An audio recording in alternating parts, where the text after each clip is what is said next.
Now, we have amazing faculty, staff, and students here at UC Irvine, and I know I get to come in contact with many of them here. And we really tailor this program because we want to hear from some of our amazing faculty and staff. And their amazing scholarship and expertise that they bring to the table is abundant here on our campus, and we have so many outstanding individuals. But this talk is not necessarily about their scholarship, it's not necessarily about their expertise. What we really do is we try to invite these people to the forefront, and then we really want them to talk about what matters to them and why. So what are their values? What are their beliefs? What motivates them? What gets them going? And so we want them to really, in essence, share themselves and share their story with all of us. And that's why I think it's such a wonderful program, because we get to see the diverse array of stories of individuals that are here and that impact our campus in a positive way, and they get to share that with our community. And so that's what really makes this a special program in terms of the What Matters to Me and Why series. Now, as I said, this is, or maybe I did not say, this is a monthly series. We do have a speaker next month. It's Dan Stokels, from Emeritus faculty member from Social Ecology, and he will be here on May 8th. So look for that email that will come out in the coming weeks. So I want to just preview the audience to that. And now Kim Ayala, the Director of Advising for Undergraduates, Undeclared Students, is going to do the introduction for our esteemed speaker here today. However, before that, we always have a little tradition here in that we want to build a little community, and we want to build a community with our audience. So you have 1 minute to go around and introduce yourself to your neighbors, either front, back, side. You're here all alone here, Wendell. Somebody, talk to somebody and introduce yourself. Okay, I think we're going to come back together because we want to hear all about Eladio.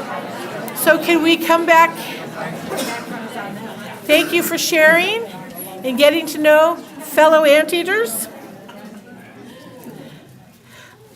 It's my pleasure to introduce Sergeant Eladio Acuna, who was born in Tijuana, Mexico, and migrated to Los Angeles in 1971. He attended UC Irvine, studying humanities, bilingual education, and biological sciences. He began his career at UCIPD in 1982 when he was hired as a community services officer and served as the first UCI Police Department vehicle maintenance worker. Eladio became a career employee in 1986 when he transferred to the UCI Medical Center and worked there for 3 years as a public services officer. Additionally, he was an EMT and volunteered in several hospital emergency rooms. Eladio was promoted to police officer, focusing on creating a bridge between UCIPD and the community through developing ties between student groups and staff members, working closely with other officers in developing safety plans for international students, assisting with faculty and staff development programs, and mentoring incoming freshmen. Eladio later became a corporal. He was responsible for supervising the graveyard shift, the CSO program comprising 100+ student workers, and special events like Regents meetings, concerts, dances, speakers, etc.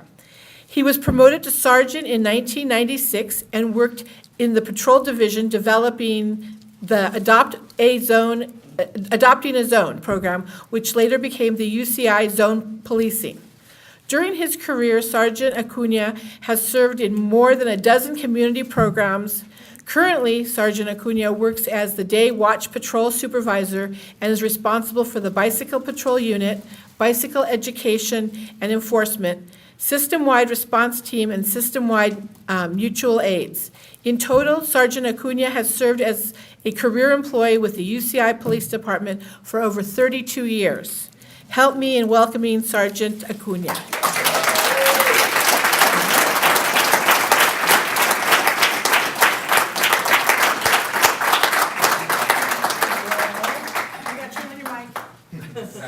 There we go. Can you hear me now? Hello? I'm going to put it a little higher, I think. Well, I thank you first for being here. I really appreciate you guys taking the time to come and hear my story. I think it's important to hear everybody's story because we all have a history, we all have things that we went through that kind of mold us to the value system that we bring here at UCI. But one of the things that I want to say off bat, I go through buildings that have fires. I go through buildings that they might have a guy with a gun. I go through riots in Santa Barbara, Berkeley, and this is probably the most intimidating thing I've ever done. So, and then when they tell you that you're going to do it like 6 months later, you're sitting for 6 months trying to figure out, man. And for those 6 months, you're kind of stressing and trying to figure things out. But Mr. Haynes and these ladies over here, Dr. Morales, they helped me kind of navigate through this process and kind of put it together, and hopefully you're going to like it. So this means probably nothing to you, right? But this actually helps me navigate through how I came to the United States and how I got to UCI. This is my journey. And if you look at this house over here on the left, that's one of the houses that actually we lived in Tijuana. If you cut half of it, the back part is where we were actually, my family and I resided. There was another house that we resided, but that house has since then almost been demolished, which is right in here. And I'll give you an idea of how big the house was, and then I'll tell you how many of us were. So the house had 2 bedrooms, literally 2 bedrooms, so 2 beds. And in another bedroom, we had 3 beds. We had a little small kitchen with a table for 4 people to sit down and eat, and that was it. And it was 9 children and 2 parents. So it was 11 of us that were residing in the house, but we were happy. Our parents made sure that we were happy, that we had food, clothing. They put plastic on the windows during cold days so we stay warm. And they made sure that we went to school. So we had no clue because there were other people that were less fortunate than us. In the same cluster of homes, there was another family that had 1 bedroom, small kitchen, and 13 kids.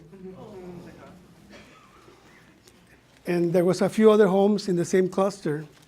And so you ended up, what happened in this area is that you ended up having 6 parents, 8 parents, because everybody watched their kids while the other ones were working. So when you leave, your life starts in this type of an environment, a lot of people think that you feel sorry for yourself, that you're kind of don't see the resources, but actually we're very happy. That was probably some of the happiest times in my life. You sharing with your brothers and sharing with your friends there, your parents working really hard and showing you some work ethic. So I didn't see any of this because on the other side of the spectrum, on this side, our house was right here, the rich people live on this side, the poor people live on this side. Farther down, there was a village of about 100 families who lived in cardboard houses. It was called Cartolandia. Cartolandia was basically, these families would go and pick cardboard, build their own homes, and they would stay there through the year. And eventually, when the rains came in, somebody had to go in there and rescue them because all the homes were collapsed. So this is just a little perspective of how Tijuana was. I was born in 1961 there. We moved to 3 different homes. And this was the school that I had to walk through. So as a first grader, you had to walk through that school. It was on the other side of the spectrum. But it was fun. People treated you okay.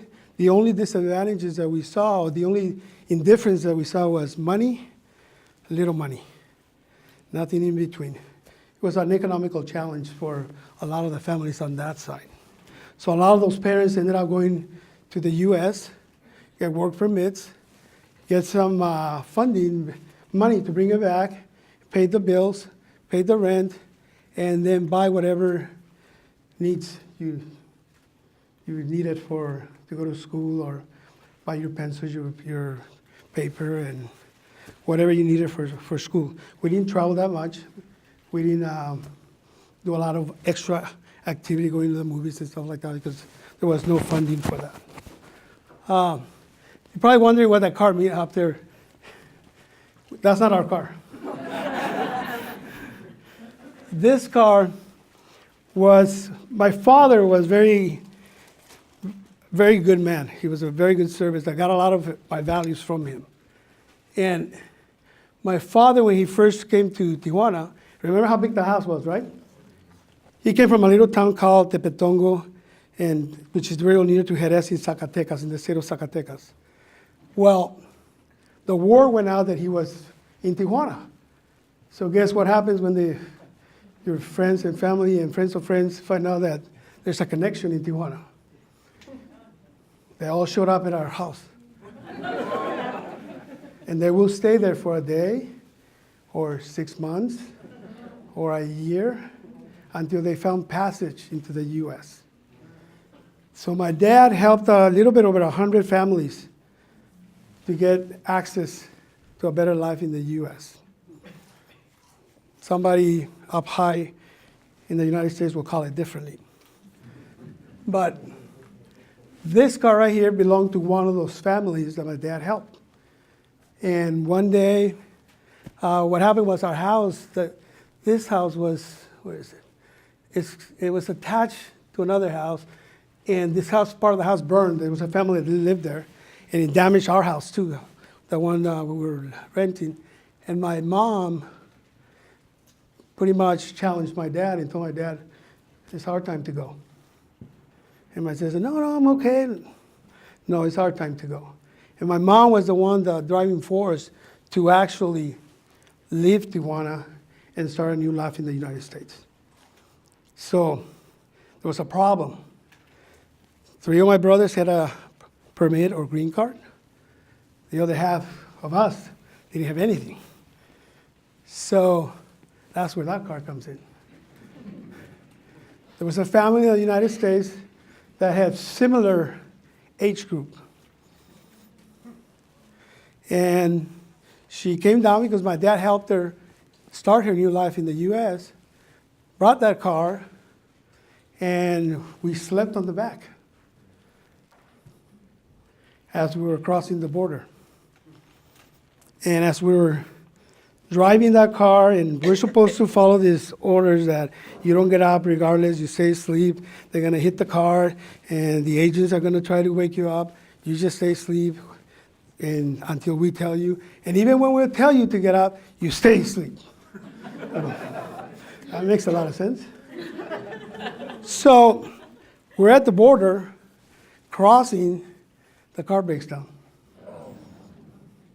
Right on the border. The agent is checking and dies, it won't start. Luckily that the guy next to us was bringing drugs, so they all went to that car. And my mom and the lady that was driving the car, they're getting off and trying to push the car over. So 2 other agents come over and they push the car into the U.S. So, and we're still sleeping, remember that, we're not waking up. They finally got the car started and we started our journey to LA. We're still sleeping in the back.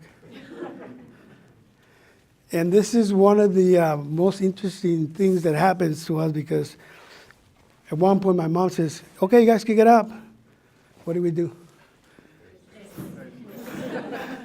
You guys can get up. My brother and I having a conversation on the way. He said to get up. He said, no, he said not to get up. So we're going back and forth with that conversation. And then finally my sister says, they said to get up. So we get up, and we were driving down the 5 North near the hospital, UCI Medical Center. And as we get up, we look to our right, and there used to be a drive-in theater there. And guess what movie they were playing? Planet of the Apes. And I don't know if you guys know, one of those films was filmed here at UCI. And I looked at my wife, wow, they talk here. And my brother says, yeah, look, they're talking, they're moving their mouth.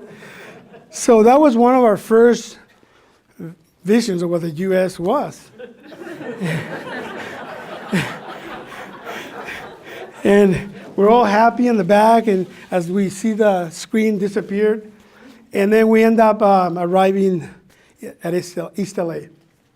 My parents had actually rented a house. They used to call it Evergreen Street in Folsom. Now it's called Cesar Chavez. It's near Soto. It's at the heart of East LA. And we got there really late. It's like 2, 3 in the morning. And my dad says, one at a time, go inside the house. Don't make noise. So he said, oh, it's our house, we're staying here. So we all went in, they all closed the curtains. Says, you cannot open the curtains, you cannot go outside until we tell you. So we stayed indoors for about a couple of weeks. Couldn't go outside. I think my parents were trying to figure out how they were going to tell the owner of the house that they brought 5 more kids. So one day we were in the back of the house, and the owner lived in the house with his wife. They didn't have any children. And I remember that they were digging. The husband was digging, trying to fix a pipe. And my dad hadn't told him that we were there. So my dad looked at us. At that time, I was about 10 years old. Looked at my older brother, who was 11 and a half. Says, goes, what? Go help him. Okay. So we went out there and we got the shovel. We didn't know how to talk because we didn't know any English, and we just started digging for him. And he just says, oh, over here, dig over here, dig over here. And we just started digging and digging. The wife came out and says, who are those kids? They're theirs. They got more kids? It's a conversation going back and forth. My brother is laughing, the other one that actually was already here. And he goes, I think she's very upset that you brought more kids, Dad. She goes, I know. I go, so what are you going to do? I go, let's see what they say. So we helped them fix the pipe.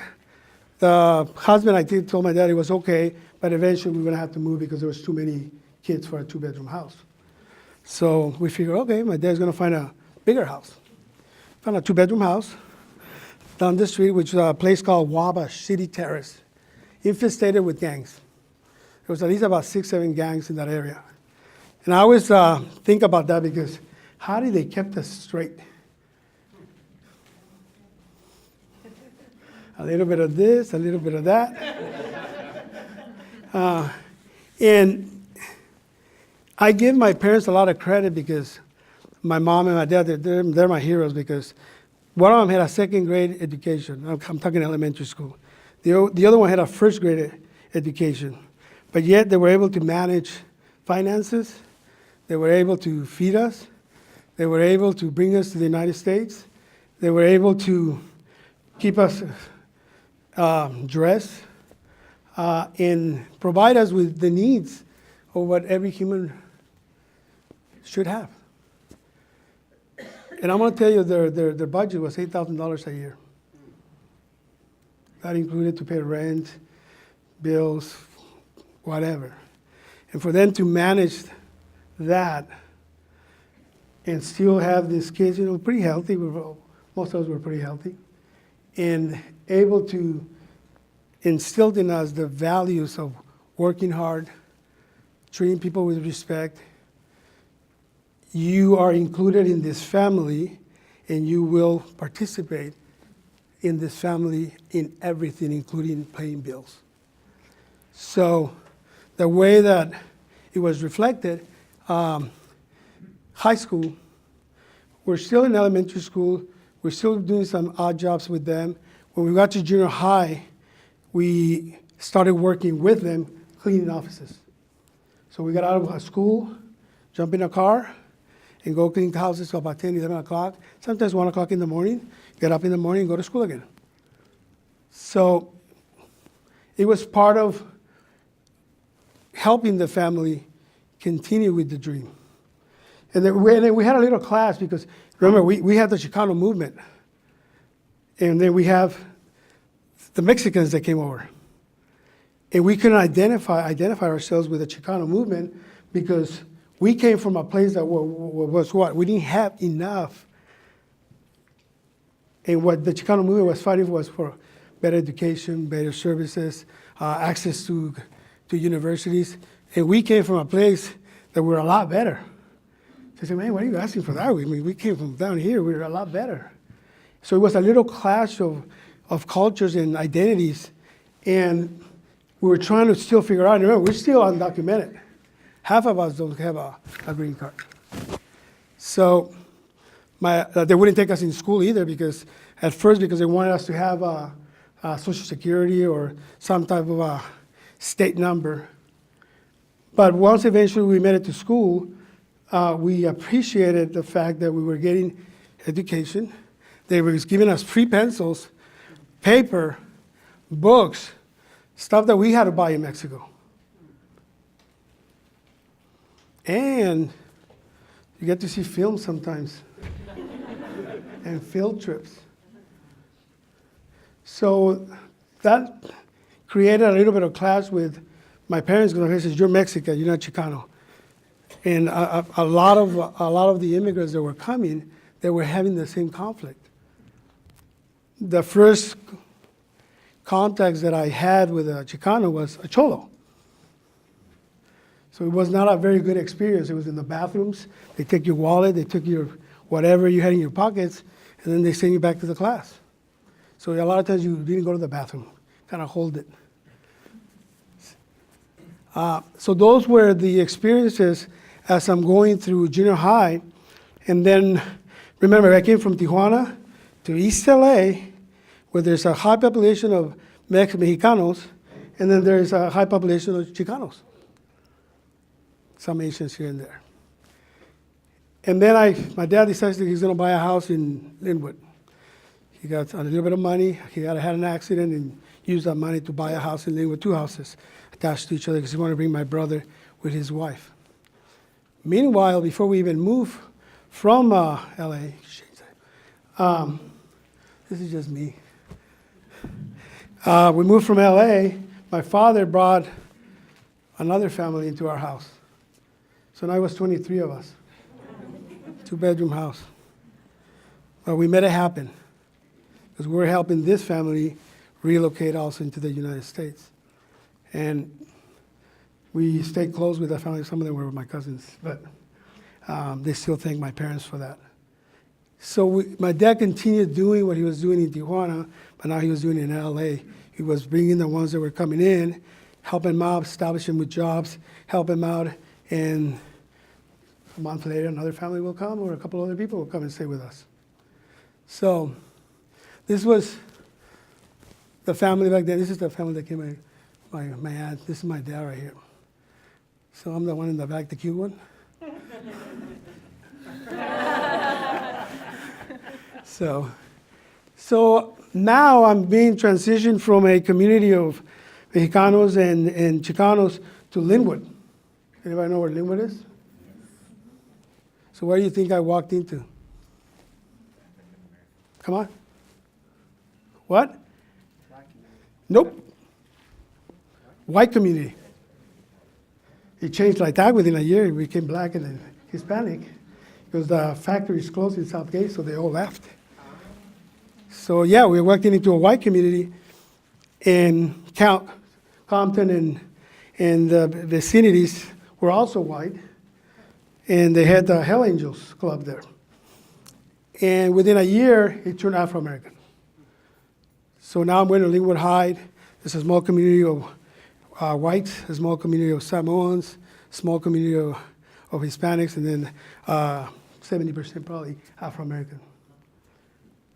So Tijuana, East LA, and now what? Linwood. And we were almost losing the house. My dad lost his job, and we're trying to figure out what we're going to do. We're attached to Linwood. My brother, who had started at Roosevelt High School in East LA, decided he didn't want to go to Linwood, and he got Fs as soon as they moved him to Linwood. And my dad says, if you get A's, you go back to Roosevelt. So he started walking from Linwood all the way to Roosevelt. I don't know if you know the distance. It's pretty far. It's in East LA. So as we're dealing with the financial issues, my dad one day comes in and says, Monday, you're not going to school. You two are coming with me. Got it, Dad? So we ended up going to Fowler, California. You guys know where Fowler, California is? You guys know where Fresno is? It's a little town right next to it. We went to work the fields.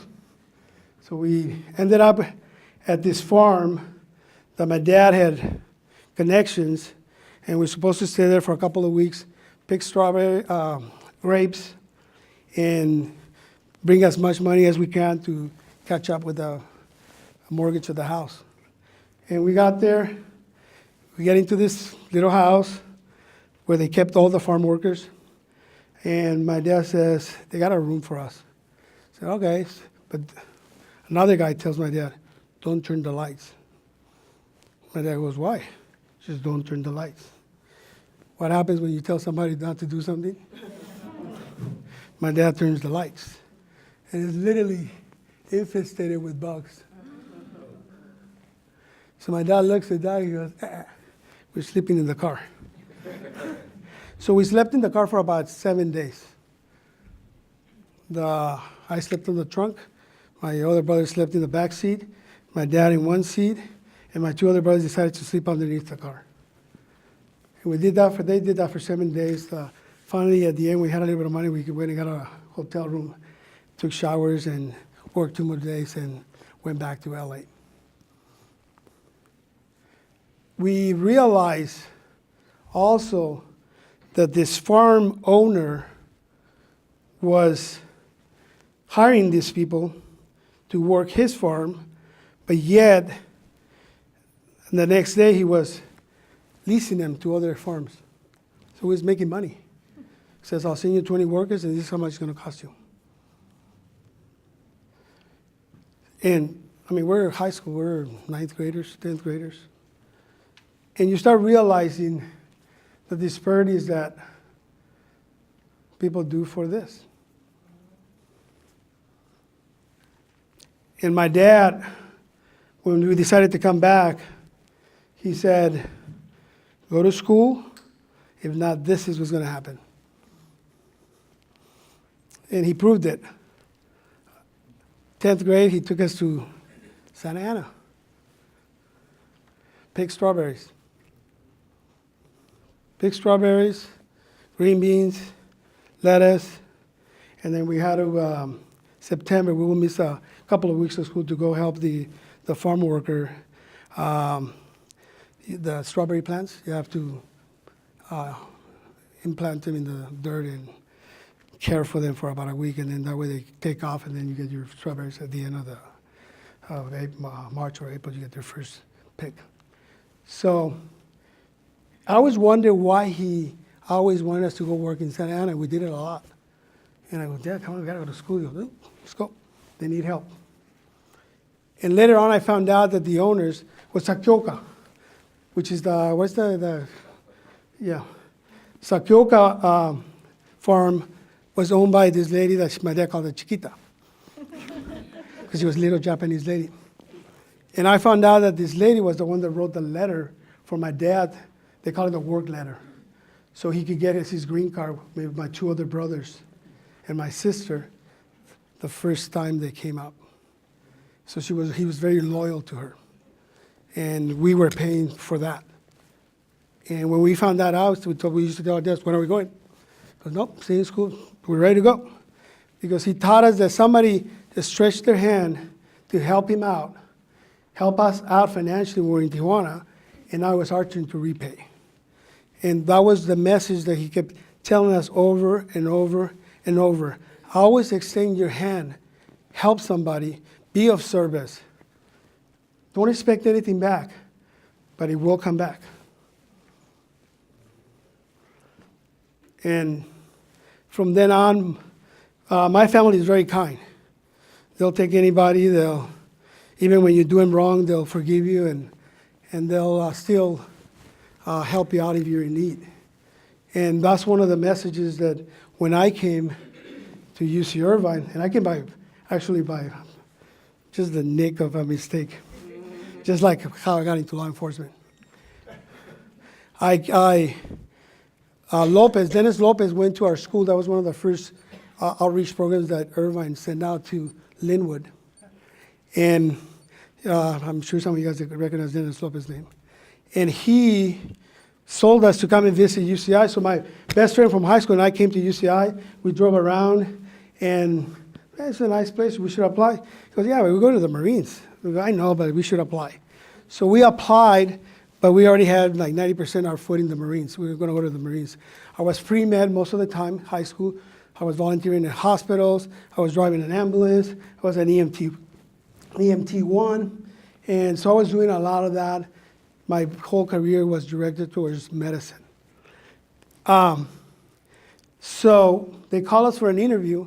Never done an interview. Came in here and we got an interview, and one of the questions they asked me was, what are you going to do if we don't select you? And well, you're the only school I apply. So what are you going to do? Marines. I'm going to the Marines. He goes, how close are you going to the Marines? Well, I walked out of the office last week. I took all the tests, and I didn't sign the contract, but I promised I was going to go back and reconsider and sign the contract because I had this interview. He goes, okay, wait a couple of weeks and we'll talk to you. And a couple of weeks later, I got a call at my mom's house, and they asked me to come to a program called SEOP, Summer Educational Opportunity Program. And I go, what is this? Well, you get a dorm, you get a bed, you get food, and you get to go to school. Call me in. I was sleeping on the floor because most of my high school guys slept on the floor. I had food, but now I'm going to be alone somewhere else with a room, and so I sure call me in. So I came down to UCI to the SEOP program, and I want to retract a little bit. When I was in high school, one of the coaches offered me a scholarship to go to UCLA to go play soccer. But I had a knee that I had injured the year prior, and my dad always told us, be responsible. And I knew that that knee was eventually going to need some help. So when UCI offered me to come to the summer program, I came to the program, kind of leaving my soccer to the side.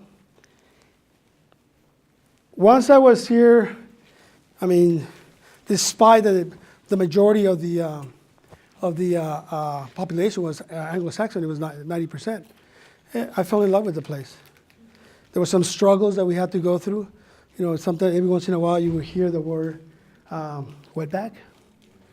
I was telling Kim that I was trying to pay my fees up at the cashier's office the second quarter I was here, and I was supposed to go down and get a signature and bring it back up, and I didn't have to stand in line because I had already stand in line. And while I was doing that, somebody from the back was saying, hey, wetback, get in the back of the line. So I'm going, really? So as I turned, I'm from LA. And this is the shortest 2 quarters I'm going to be at a school. I feel this hand grabbing me from behind, and it was the cashier lady that was going to take my payments. And of course, at that time, my best friend and my girlfriend, who I later married, grabbed my hand and said, what are you doing? He goes, you're going to get kicked out. It's part of life. He goes, nope, be responsible, remember? So I walked away, I gave him the paperwork, and this lady, Maria, was actually the one that's kind of saved me at that time. And there was other incidents. I couldn't, the first time I was walking through the student center, I see some fraternities selling other fraternity brothers to the sorority girls. And I'm sitting there like, what does that remind me of? So it was a little challenging, a little culture shock. And at the same time, my dad said I always take a good challenge. So my whole idea was to start changing the way they look at me, the way they look at us. And I said, I'm going to stay and I'm going to study. And I was struggling to school, I'm not going to lie. I was not prepared. And then I realized that our high schools were not prepared. We were not included in the master plan. And even though in 1967 the walkouts were asking for that, here we are, 1979, 80, and we're still not prepared. So I started understanding a little bit more about the Chicano movement too. The importance of having access, inclusion, equitable opportunities, and they weren't there. Some of them, if you kind of took advantage of whatever they gave you, you would kind of be a little bit, guide you through, but there was too many distractions. LAPD was not very nice. The Sheriff's Department was not very nice. So, one little mistake, you're done. And this is one of the things that I decided, you know what, I'm going to apply to the police department. Besides paying better, maybe if I put that as part of my resume, it gives me a little credence when I walk into a job and they say, oh, he's okay, he works for the police department. It's all about image, right? But guess what?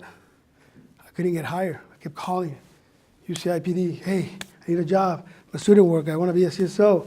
Kept calling and calling and calling. And finally, I got a call back from a guy named Jeff Cole. You guys remember him? Some people liked him, some people didn't like him. I loved him because he hired me. And that kind of changed my life because he called me and says, come in on this day, just ask for me, don't ask for anybody else. I'm going to bring you to the back door. Whoa, whoa, whoa, whoa, whoa, whoa. Trust me, it'll pay off. I go, okay, this time, yes. I needed a job. He actually came out and brought me to the front door. And we did this paperwork really quick, like somebody was watching us or they didn't want somebody to come in and catch me there. And I finished all the paperwork. He goes, okay, show up in September, you're hired. So, I'm getting the signal here.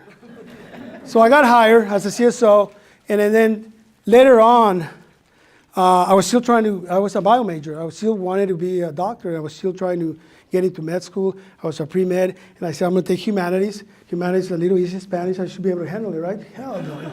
It was tough.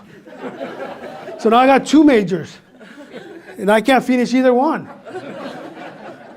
So I finally focused a little bit more on the humanities because people in humanities were a little bit more helpful and tolerant. We worked as a team. And I was able to finish that in '84. But when I graduated, I said, I didn't come for this. I came for bio. So I came back for '85, and I didn't pass 51C. That was the only class I needed. And so I said, well, hell, I come back '86 too. So I came back in '86, and I passed the class finally. Actually, I was short 3/4 of a point to get a C. So I went and talked to the dean and said, come on, man, look at my test. So he looked at the test. I go, I need 3/4 of a point. So he looks at me and goes, yeah, I can see I could give you about a half and another half. You're going to get about another point. So I got my point, and I walked out with my head up. And my degree says 87, but I actually graduated in '86. That's because I didn't want to wait for all the signatures to approve the '86 graduation. And I left. And then I got a call that they needed people at the medical center. I went to work for the medical center as a student, as a security guard, blah, blah. And you can see a lot of stuff there because you respond to the trauma when they bring people that are really injured and brings your character again. But you also saw there was some inequity when it came down to medical health. So you're kind of going HMOs, this and that. And I got called in '89 by the chief, who, by the way, didn't talk to me a lot. So there was some resistance there. But he offered me if I wanted to apply for police officer. Hell no. Hell no. He goes, what? Just go through the process. It's going to help you for your interviews later on. It's a board. You're going to practice. I know you're going through the paramedic, trying to get to paramedic school also. I go, all right, I'll do it. So I apply. On my way out from my first interview, they go, here, take this background. It's part of the process.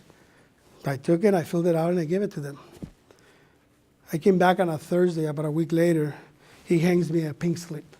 You guys know what a pink slip is, right? You guys know. You're fired. We're letting you go. And we're like, wow, this was a trick. He came back about 20 minutes. He goes, here, you got hired as a police officer. You start the academy on Monday, and you cannot come back as a security guard. And I'm going like, I don't want to be a cop. And he goes, you are a cop now because you're not coming back. And I go, you got 4 jobs, right? I go, yeah, I got 4 jobs, actually 5. I work for an attorney for doing amnesty cases. I work for Ralph's Warehouse doing this. I work for a cashier's up in Jordan Gardens. And I got this job, and I'm looking for another one. He goes, well, this one will cover all those jobs. You're going to get paid the same amount of money that you're making on all those jobs and more, because I'm going to pay you overtime while you're going through the academy if you go over 8 hours.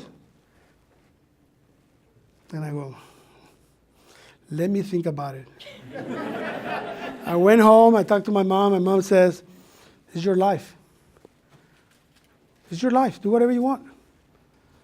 Just don't do drugs. So I said, okay.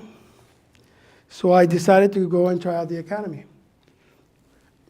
Love the academy. Everybody hates the academy. I loved it. They run you. They yell at you. The coaches do that. And they're not paying you. They criticize you. They make you feel this small.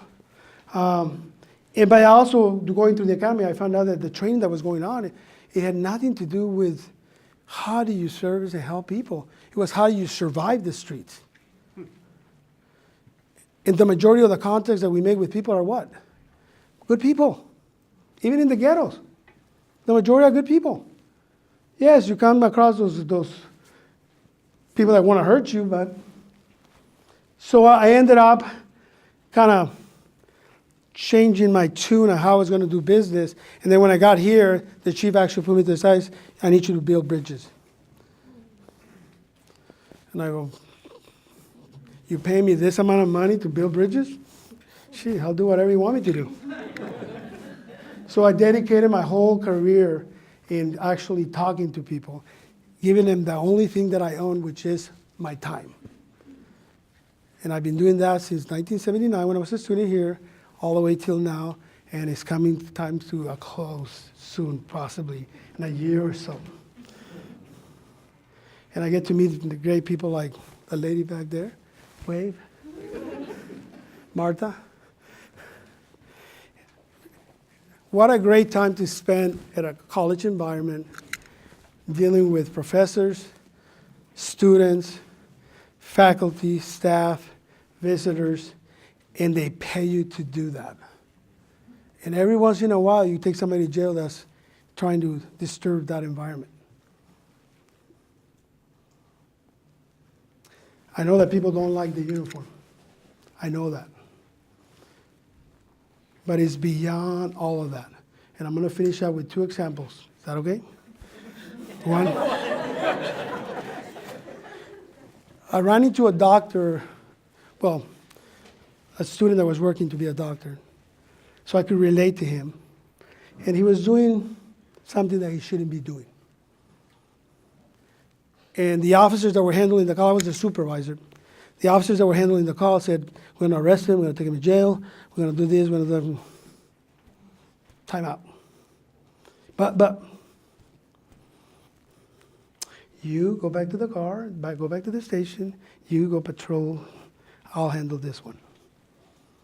So I had a talk with this student. And I told him I'm going to take a chance.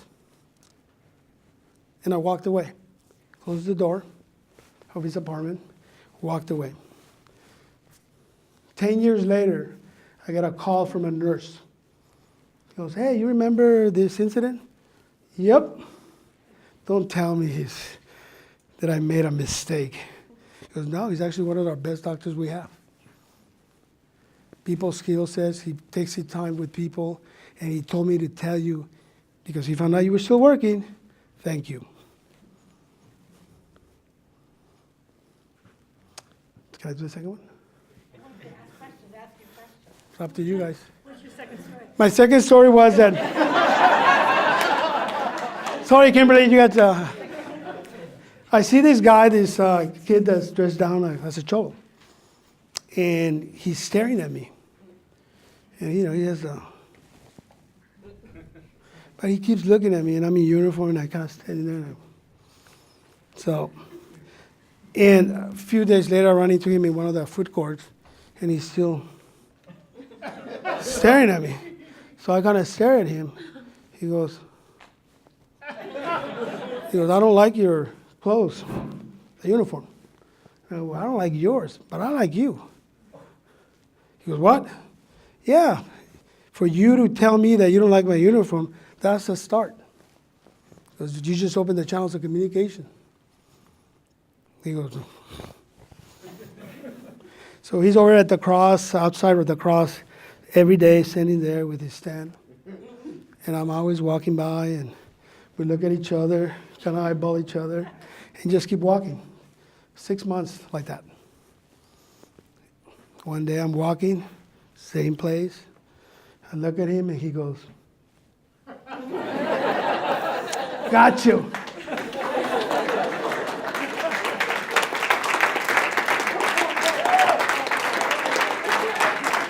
By the way, he became an attorney, and he has a master's in neurobiology. And we still keep in touch. Okay, so let's open it up. Thank you. Eladio, we have time for 2 questions. So are there 2 questions out there that you'd like to ask? No 3, 2. Come on, Martha, you got one. Yeah, show the other pictures. This is me graduating from school. This is the only time that I actually shaved my mustache at the academy. I had to do it for 6 months. That's my mom and my dad graduating from humanities. So this is a great story right here. I'll tell you. Yes. So your brothers and sisters, what professions did they take up? My 2 older brothers were laborers. They were actually in charge of handling the finances while some of us went to school. My sister came to UCI, graduated from UCI, and went back to Linwood and this teacher there. My other brother got laid off from his job as a laborer. He was one of my older brothers. My younger brother passed away. He actually worked for a company called, he was a fireworks shows, that's what he did. One of my other brothers was accepted to Notre Dame, but my mom didn't let him go. He didn't want him too far away, so he went to Cal State LA. He didn't graduate, he was short 3 units because he didn't want to take speech. He was petrified of public speaking. Me too. You've done a great job. Yeah, We have one so- more question. Eladio. Yes. I had the great privilege and pleasure of meeting you my freshman year, walking from the athletics department to Campus Village when I was a freshman from practice. And, of course, have watched your career and knowing that it's coming to a close pretty soon with retirement. I believe within a year, is that the case? A year or 2, all I'm right? still talking to you. I'm still talking to you. Cal. No more than 2 years. Right now, it's planned for 1 year. All right. So knowing that, what advice would you share to your colleagues who are also in the same uniform? I know you talked about building bridges. What charge would you give to them so that they continue to do exactly the same thing?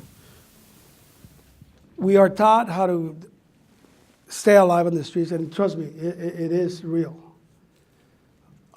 Especially when you go to other campuses, and I love to go to other campuses and help out. Simply when they had the shooting at UC Santa Barbara, we were there for 18 months. So we would work at 40 hours here, and we would work another 36 hours over there almost every week, because we wanted to provide that service to that community that were there for petrified because of what had just happened to them. So what I tell my colleagues is, you gotta look outside, you gotta take those chances, and yeah, they might come back and bite you. But people make mistakes. And if you cannot navigate through that to the benefit of the person that made the mistake, then we're not doing our job. It's very easy for me to arrest, handcuffs, and take him to jail. Very easy. But can you navigate through that so you don't damage that person for the rest of their life? And police departments are going to have to start thinking in that manner. We're killing people with records. For small mistakes that you could fix right there on the spot, or with Edgar's dormitorio's office or somebody's.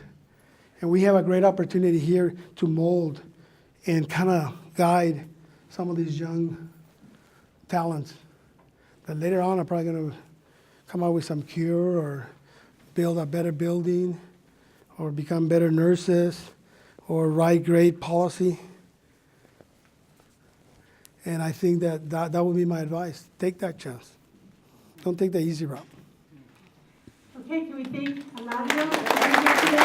Thank you.